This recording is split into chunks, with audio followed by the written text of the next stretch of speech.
So are we actually going to do this? Yeah, we are. Let's go.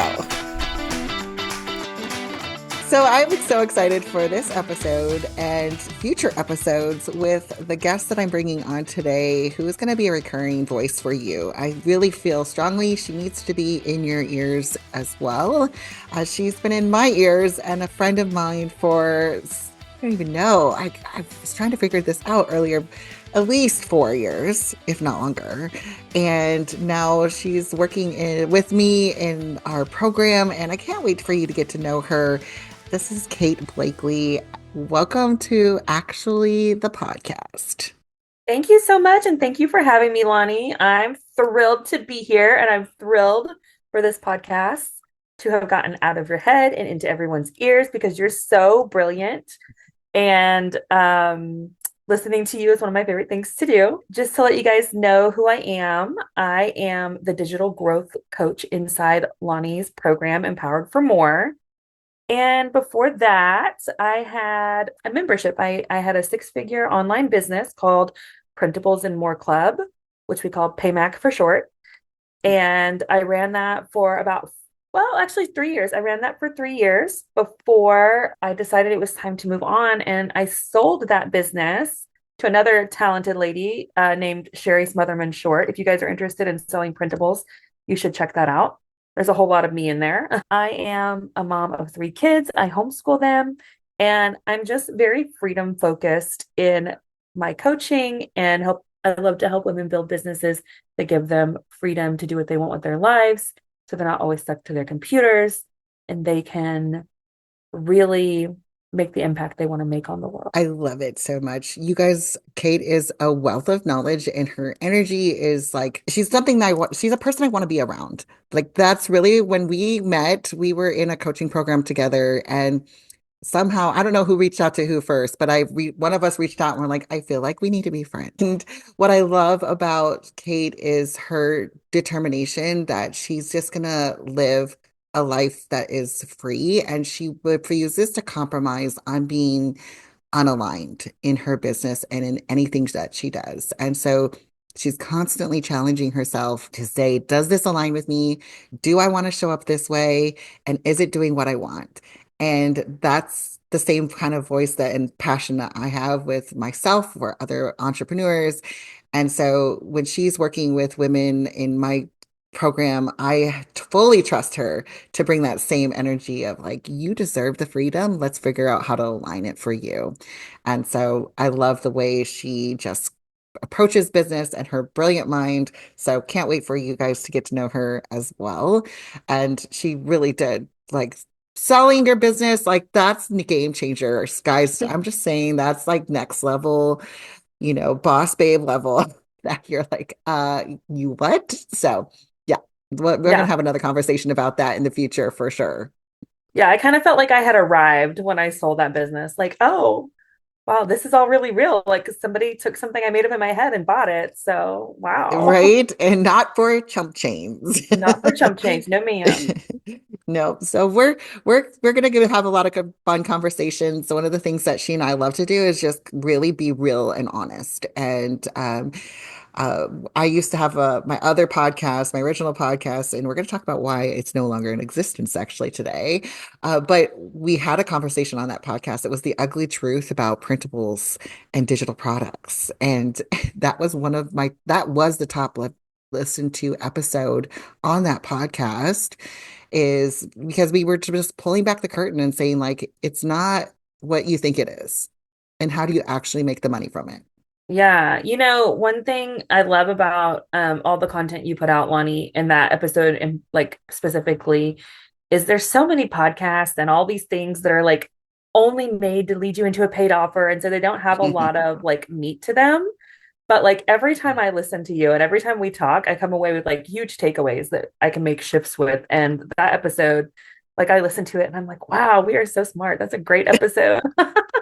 We're tooting our own horn. But this episode's going to be even better because we're going to talk Mhm. more about like what is what is this like phases of business. I think that's something that when we were talking the other day about how you and I both have evolved in like this journey, and sometimes we feel bad about evolving and changing and what will people think if I tell them I'm doing things differently? What will they look at me differently? Will they not respect me? Will they be confused?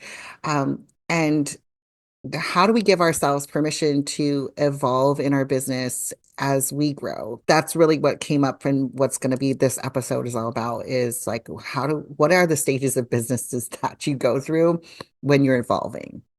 Yeah. And what are the who do you need to be when you're going through those? Because I remember when I was like preparing to sell printables and more, I had a coach and I love this coach, so I'm not down on her at all. She's amazing. But I told her what I wanted to do. And at that point, I didn't think I would sell it. I thought I would pivot it to a new offer. And she was like, "Oh my gosh, don't do that. What if you break it?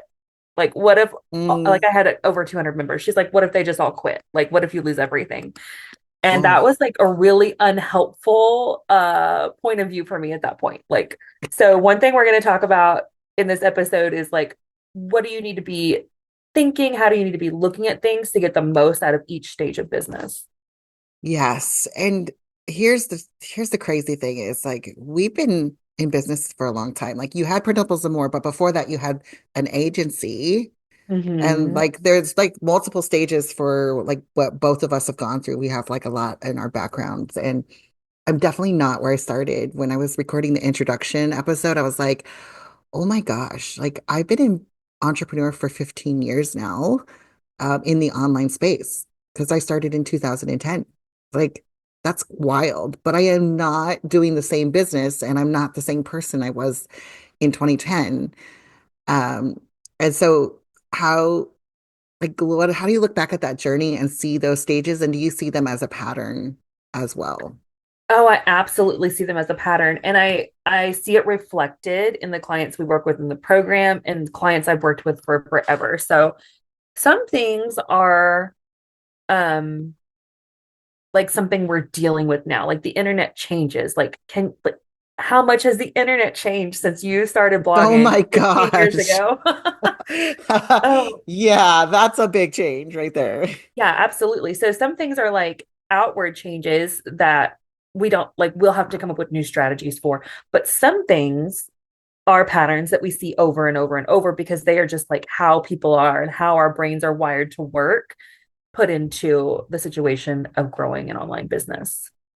Exactly. And I agree with that. And I think it's really has to do not with the outside tools that we're using, like the new platforms like TikTok coming out or now going away, possibly, or Oh, whatever is happening there. Or Facebook groups, Facebook pages, reels, short form video, live content, all of that came to be. I, there's always going to be something new coming with tools and platforms.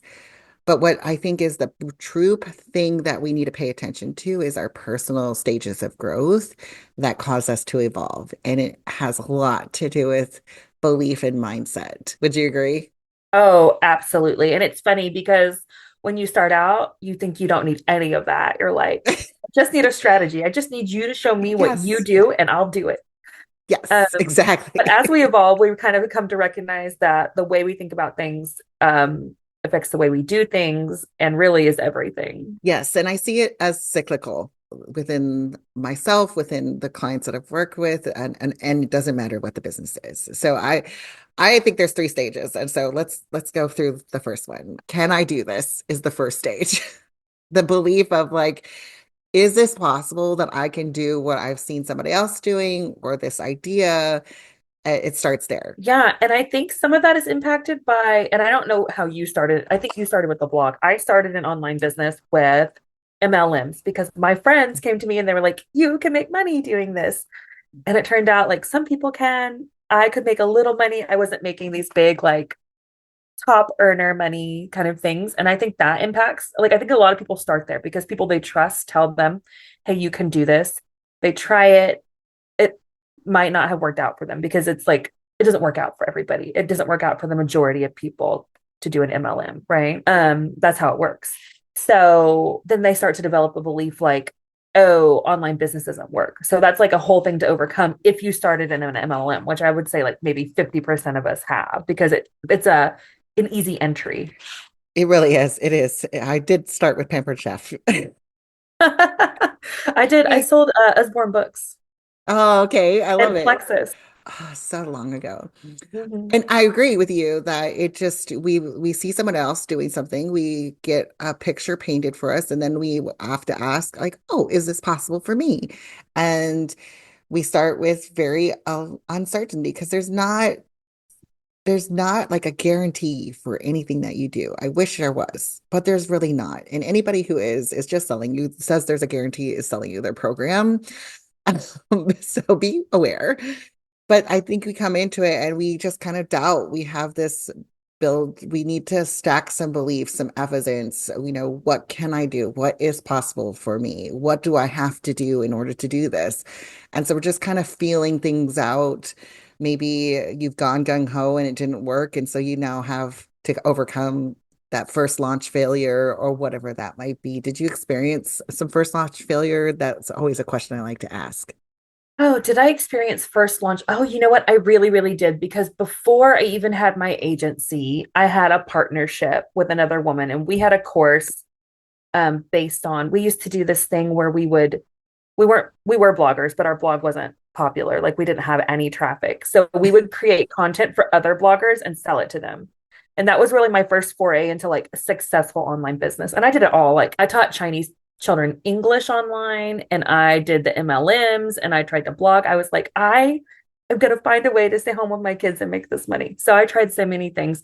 That was the first thing where I was like, oh, I replaced my corporate income with this like VA work basically. And we were going to sell a course about how to do that because we were just really passionate about like helping other moms be able to stay home with their kids. And so we built this course out. It's actually an amazing course looking back. We built this course out. We learned to do landing pages. Our landing page was terrible. We didn't know. And then we launched it to our 300-person audience and sold one. And by the time that happened, we were like, okay, we're done.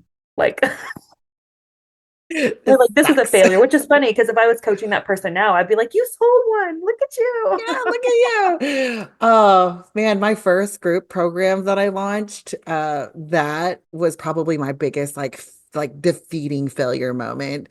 I had just launched the Brilliant Mompreneur Society. We were growing really, really fast. And I was going to do this like webinar workshop. I had 179 people signed up, which is like nothing to sneeze at. Like I was like, this is going to be it. This is like, it's just all going to work. And I remember, first of all, I forgot to record it. So I had to re-record it after I was done. But no one bought. No one bought. And I got so much good feedback. That was so great. And then crickets. And I was like, I don't know if I can do this. And so feeling that defeat of you put all this energy, this effort, this fear, this excitement, and then well, it didn't work. So what do you do after that? That really can be a hard part of that first stages of business is like building the belief and not giving up when it doesn't work Mhm. the first time. That's because can you imagine like if I had given up then? You know what? I did give up that first time. My friend and I that had the business, we shut it down after our one sale. We're like, oh, where's our millions of dollars? We shut it down. We had like a falling out. We stopped talking. And then I went back to VA work for like a year before I tried to sell anything else. Yeah. Um, and looking back, I'm like, man, I could have gotten so much traction in that year if I had turned around and done the right things, but I didn't know. Hmm. I didn't have that visibility. And I used to tell people this. I was like, until I got a coach and she was like, would help me overcome those things, I would get so stuck and I would quit things. And yeah, yeah. It's a story I used to tell when I was like, I used to do this talk about investing in yourself and stuff. And that was a story I would share. It's like, I didn't know not to quit. I was like, oh, well, I failed. But if I Yep. had a little bit of guidance, I would have kept going, which is what you have to do in that stage. You have to like have the mindset up front. Like, I'm going to make this work until it works. Like, I'm going to work this until it works. Hmm. And come hell or high water, I'm going to get this done. I'm going to make this make sense for me. Yeah, that's so important. And it's such an important mindset to keep forefront as you push forward. And because we don't know, it's a science experiment. And that's what I like to tell my clients when I'm coaching them is like, business is a science experiment. We have a theory. We have a theory. If we do this action and we put this out, it will result in this result. And if it doesn't result in the results that we wanted, we go back to the formula and try it again and get to tweak it. Mhm. And because every result, whether it's the result you thought you were going to get or not, is giving you information. And what a waste of all the science experiments if you quit with the data that you have now in front of you, knowing, oh, I that didn't work. Let me figure out why. And let's do another experiment of may see if it will work at this time. And that is that first stage that you have to be willing to go through in order to get to the six-figure business that you really want to have. Totally. Do you know who Denise Duffield Thomas is? She's like a money Hmm. manifesting lady. Love her. She calls it shoots and ladders. She's like, just because it works for someone else's business doesn't mean it will work for yours. But there are Hmm. shoots for everyone and there are ladders for everyone. That's So right. you just keep going till you get your ladder. I love it. I love it. And that's that first stage. And I can guarantee that if you are listening to this and you're like, yeah, I know I can relate to that. Maybe you are in it, or maybe you've just come out of it. That stage is not easy to be in, but it doesn't last forever because there's this next stage of growth, right? And that second stage to me is like, I now have evidence and I'm starting to believe this is going to work. And then I get excited and I start throwing spaghetti at the wall and I try to do it all. So I'm like, ooh, this works. So I'm going to do X, Y, Z, this square, this circle. I'm going to also add in this. And you just start doing everything. Do you think that's the next stage? Because that was the next stage for me. Once it started working, I was like, oh, now I have to do it all. Yeah, I totally do think it is the next stage. And then, like, why don't you tell us about what that looked like for you? Yes. So that meant for me, I was like, I'm going to serve everybody and I'm going to start doing like all the things. So I had my group, I launched the podcast, I had a free community, and then I was doing a paid community, and then I was doing one-on-ones, and I was doing in-person things and everything at the same time, all at once. That is, what is that movie's name? Everything, Everywhere, All at Once. Yeah. Isn't that That movie like about like moms who have to like try to do everything? I haven't seen it, but I I saw don't the know. I description haven't on seen it, Netflix. but the title I feel like is what my life was. And it's just like I just react to the opportunities. So then I'm just like, okay, I can repeat this. I can do this. I can do this. And so you start doing it all. And then you realize you're reacting to your business instead of being intentional with it. And you're overwhelmed because now there's more to do because it's working. And that's when you're suddenly like, I didn't sign up to do all this work. And that's when you start to like, okay, I went from working 20 hours a week and trying to figure out how to make this work to now I'm like staying up late and um I feel like I'm not getting paid enough for what I'm doing. And we start to feel a little bitterness come in because you're like, oh, well, why are they demanding that from me? So there's some of that stage that came up for me was I started to grow, but then I didn't have a plan in place. And because things will work, and I would take on something new and take on something else new and try something else at the same time, it was just a little bit of chaos. It turned into chaos for me, which gave me this unsteady feeling of like, it's working, but why am I so stressed out? Yeah. So I feel like in that stage too, you feel a little bit like Superman. Like, I have Yeah. arrived. I can do this. I'm a superstar. And I think they say women, I don't know exactly what it is, but like women owned businesses are a really small percentage of businesses. And then those that make like a full-time income, or six figures, I can't remember exactly what it is like 2% of businesses. So you start to feel a little bit like, okay, I'm I'm pretty awesome. This is amazing. And you start feeling like you can take on everything, which is part of that. And I did that too. I like when I got printables and more going, I actually saw a lot of like really fast success with that. It was there was some luck involved there. And so I was like, I'm going to start like three other memberships. And I did. And so then all of my offers stayed kind of stagnant for like 6 or 8 months Hmm. because I couldn't focus on any of them. And there Right. again, I was working with the coach, and she was actually, I think it was the same coach who told me not to break everything. And she was like, you have to focus. And then that same day, I shut down everything else. And then I think it was like 3 months later, I was at like I had tripled or quadrupled my income with just that one offer because I focused on it. But the lack Right. of focus in that stage, at the beginning of that stage, I feel like is so detrimental. And that's why when I see women who are like, okay, I have these four things I'm trying to grow right now, I'm like, oh Hmm. no, because I really want you to get momentum and see progress and see success. And I'm afraid that if you really try to grow all four of those at once, I'm not saying it's not possible. I really think it can be done. Um, if you had the proper mindset and you knew exactly what you were doing with all of them. But the problem is you take so long to see success with so many projects that I Hmm. think that a lot of people will just quit. Yes. Or they have like you even said it, you're like some of it was luck. And luck is not repeatable in like our minds. Like we're like we have no way of tracking that data and that information. Or we don't take the time to go back and say like, was it luck or was there some actions involved with it that I can repeat or put into a system and a process? And that for me was like the missing piece is because I was distracted by growing all the things, I grew none of them.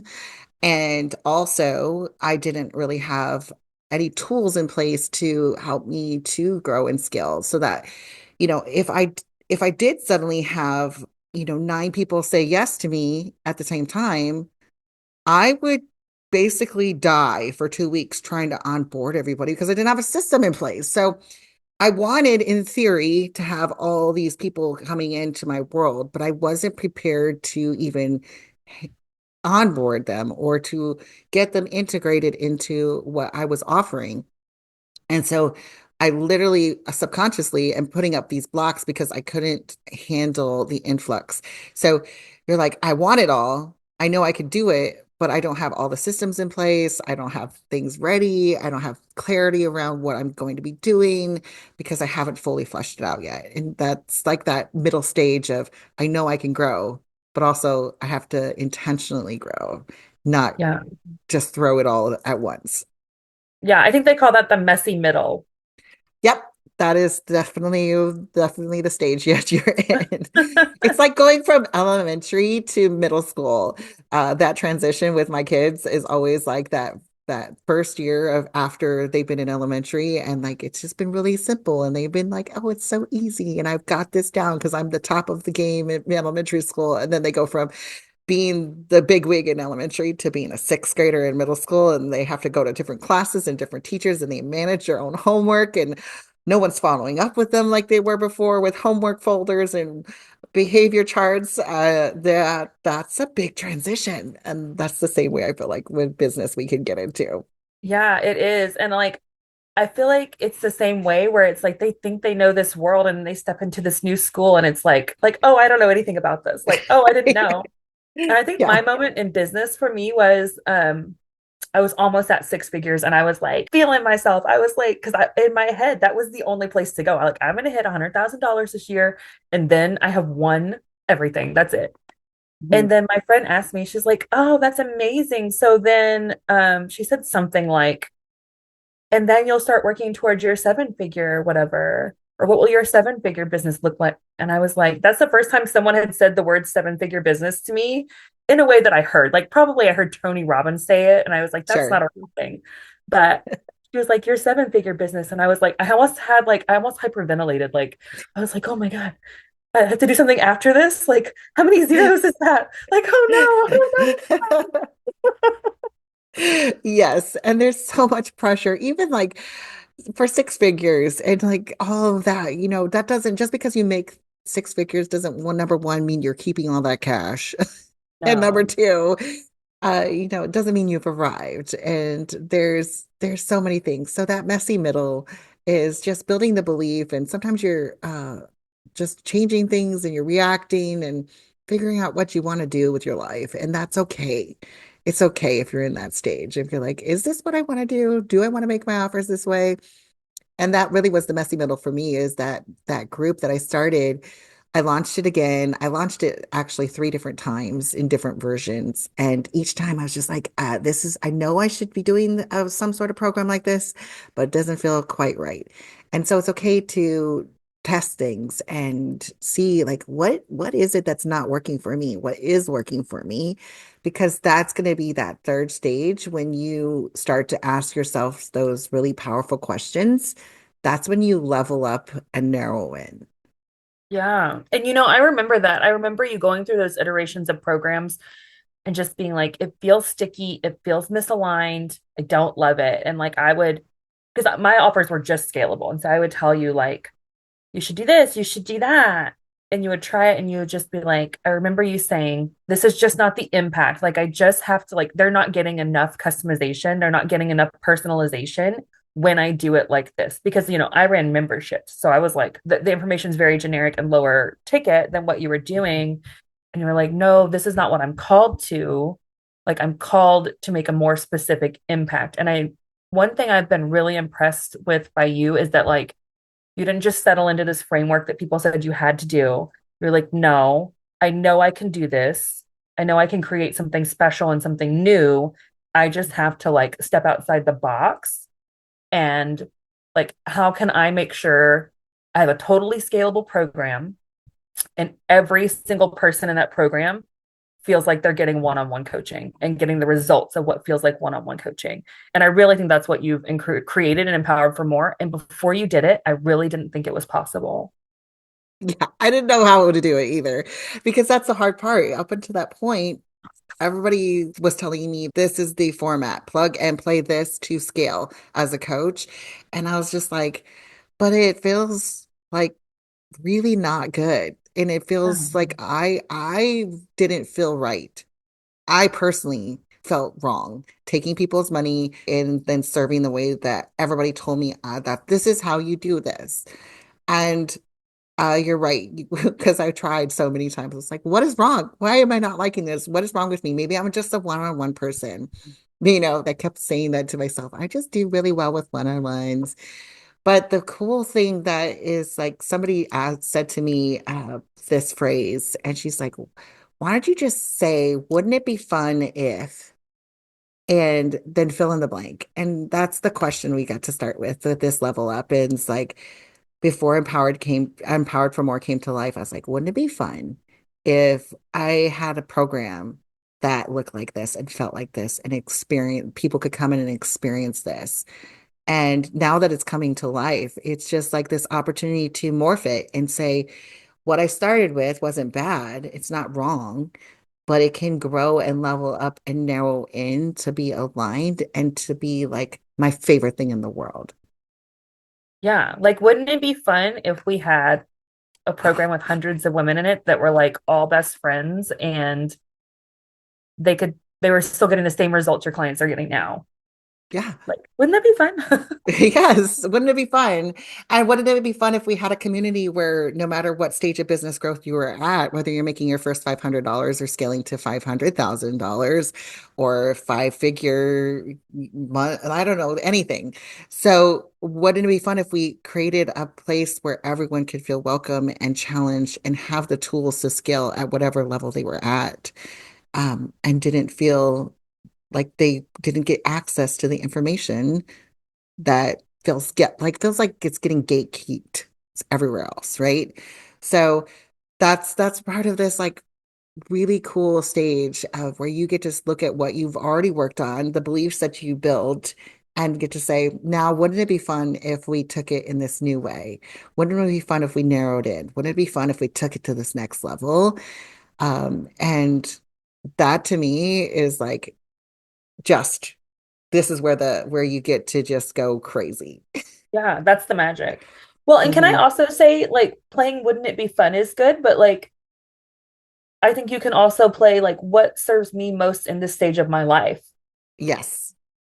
Oh yeah. And that's part of it is saying what works for me now that I know how to work for other people and what has worked in the past. How do I want it to work for me in this season too? That's another great question to ask. And I think that's a lot of times like where we need to give ourselves permission to evolve because what I'm doing right now, probably it definitely would have worked for me when I first started because one, I didn't have the belief, and two, my kids were really little and they were in different stages. Now that they're in the space that they're in and I'm in the space that I'm in mentally, we can level up in this way and take on this new level. Yeah, absolutely. And I think there's like a piece there we could speak to about like who you were when you created Brilliant Mompreneurs. Like you were a mom with young children, and that Mhm. influenced the offers, it influenced the culture in the group. Like, what would you say about that? So the Brilliant Mompreneurs Society started because I was super in the weeds of mom life with little children. And, that was like my big focus at the moment was like trying to, how do I juggle business and babies? Like that was the question I asked myself all the time is like, how do I do mom life, not feel mom guilt with the little time that I have and the working in the margins. And so it was really easy for me to reach out and relate to other moms who are struggling. And so that was like the big focus. And the most I could see past is like, I'm a mom and a business owner, and the mom part came first. So for me, the word mompreneur, I related to it because those two integrated completely. And there was no separating them. So that's where that community started was like being the brilliant mompreneurs. I just wanted a place where other mom entrepreneurs can be seen and talk about their businesses and have their freedom to share and find community and collaboration. And it grew really quickly because of that. Yeah, I love that. Okay, and then, but where are you now? And yeah, now the society it's in a stage of rebranding. So if you have not seen it yet, the Brilliant Mompreneurs Society has rebranded because I've noticed over the last year and a half that our community, what used to be my policy was like, oh, you can't join us unless you're a mom and an entrepreneur.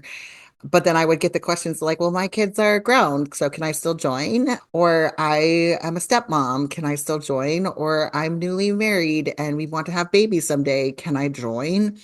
And I realized, oh, there's so much more that people that we're serving, and it doesn't have to be just one way. And then also, my belief and shift in my focus is now I'm like, I'm a business owner and I am a multifaceted woman. And that is now combining for me instead of it just being, I'm a mommy entrepreneur, which now the word is like, it's to me, it's like I'm limiting the box if I can continue to stay in that way. And it doesn't mean it's bad.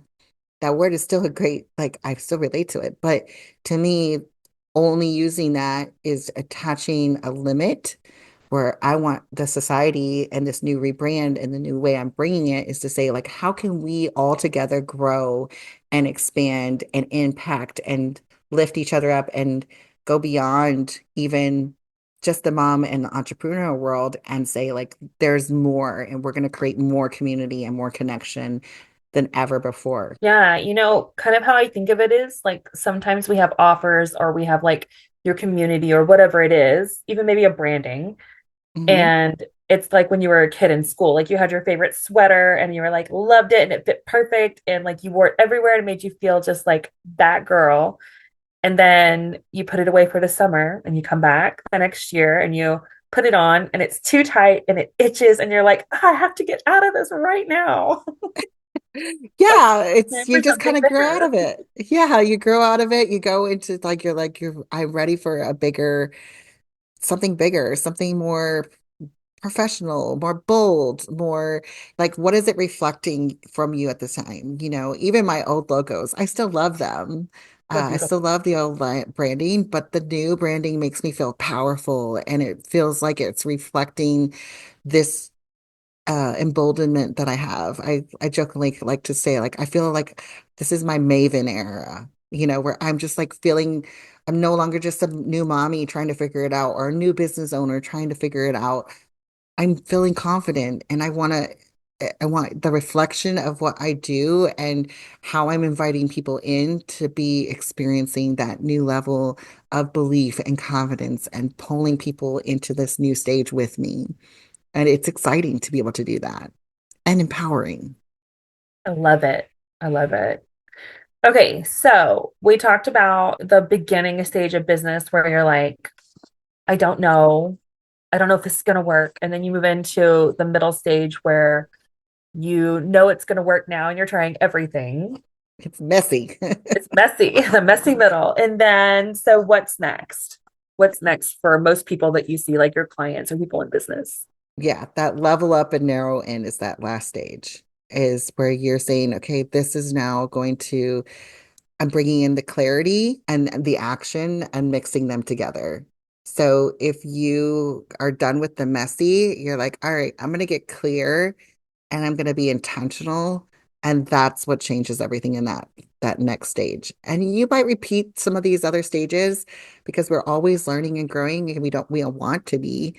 But that next level of clarity in action combination, mm, chef's kiss for growth. Yeah, game changer.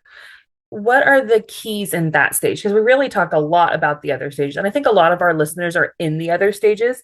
But what are the Mhm. keys to success in this stage where you're like you're not in the messy middle anymore, and you're moving into this more advanced, more like grown up stage of business, for lack of a better word? Yeah, I mean, if we look at it as like Facebook, we likened it to being in elementary and middle school, going into high school, college, being clear. You're really saying, I'm going all in.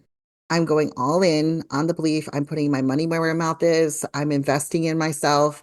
I am also intentionally surrounding myself with people who are challenging me to grow bigger and expanding my thoughts more than ever before, whether that's through books that you're reading, podcasts that you're listening to, coaches that you hire, masterminds that you put yourself around, the community of women that you're talking to you. I was just telling Cait about the first time, somebody told me I was in a room with somebody who's like, I made $20,000 this month and I'm scaling to 30,000 next month. And my mind was like, oh my God, how is that possible?